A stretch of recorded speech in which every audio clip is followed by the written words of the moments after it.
मैं जनाजा के इंतजामात देखता हूँ। चलो ठीक है। कुछ खाना है तुम्हें? भूख लगी होगी। नहीं, मेरा बिल्कुल दिल नहीं है। ओके।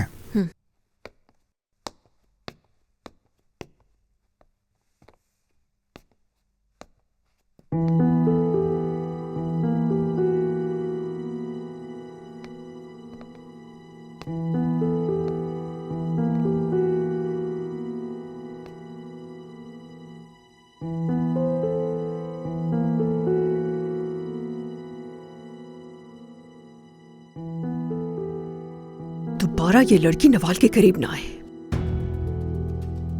रुक जाओ, अभी सही वक्त नहीं है। यही वक्त है। वो शौक में है, उसे खुद नहीं पता कि वो क्या कह रही है। सब पता है इसे, जानबूझकर बोला है इसने। हुमैरा, नवाल और ये बचपन की दोस्त हैं। इन्होंने बहुत मुश्किल वक्त देखा है साथ। इस वक्त से भी गुजर जाएंगी, तुम फिक्र मत करो। वक्त से गुजरना होता तो ऐसा करती है। देखो उसे संभालने वाला कोई भी नहीं है। शौक में है वो। मुराद, ये लड़की खतरनाक है। दोबारा नवाल के साथ नजर ना आइए मुझे, समझ गए?